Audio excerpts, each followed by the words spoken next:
Up, everybody? It's the Digital World Podcast, and this is gonna be an interesting article for all of you. If you're invested in digital assets and you use Coinbase, well, I hope that none of you have been affected by this hack. Here, the article reads: Coinbase multi-factor authentication hack affects at least 6,000 customers. Okay, and here it says a flaw allowed hackers to get customers' SMS two-factor authentication code and break into their accounts. And it keeps reading that so they found the flaw in this multi-factor authentication SMS option. And it says that they're able to break into the customers' accounts and they're able to withdraw those funds. They're also able to access email addresses, passwords, and phone numbers associated with each account. And it says Coinbase believes that the hacker stole those credentials through a phishing scheme. And they say they took immediate action to mitigate it. Unfortunately, we believe, although cannot conclusively determine, that some Coinbase customers may have fallen victim to the phishing campaign, etc., etc. It says that Coinbase, this is the good part though, that it says it is compensating the customers for the stolen funds, but it is not clear if they're paying them in fiat or crypto. And they're recommending to switch to a more secure version of the multi-factor authentication, such as hardware security key or authentication app.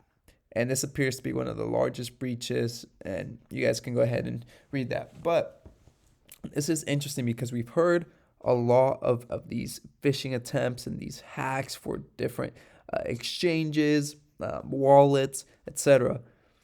The important part is if you invest in digital assets and you have your funds on an exchange, you've got to be careful.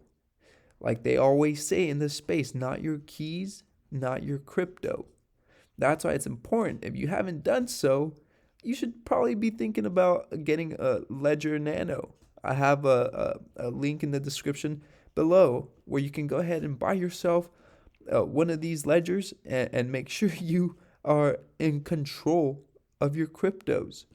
Because, for example, Coinbase and other exchanges, if they don't support an airdrop or if they're hacked, well, it's really up to them to, if for example, an airdrop, it's up to them if they want to give you those funds or not. And so instead of leaving it in their hands, you take full control by having it in the ledger. And now, if Ledger supports it and stuff, then you can still, access those funds and transfer it to an exchange later. But you're in full control of your assets. And when you leave it on an exchange, you're making yourself susceptible at the mercy of the exchange's capability of protecting your funds. And if they're hacked, then there goes your funds with them. So this is not a joke, and this is a pretty serious issue.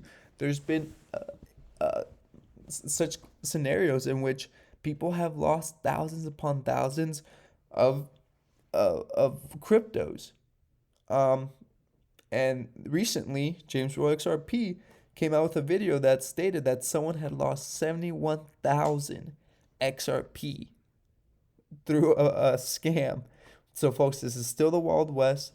There's still no regulations in the space. So, if you do, happen to give someone your seed, then that gives them access to your account. And that's the last thing you want to do. So, be careful where you're, transferring your funds, and how secure, your seed phrases. Make sure you're not putting it on any digital device. Keep it written, have it stored securely, and make sure you're not leaving your crypto on an exchange if you have a Ledger Nano.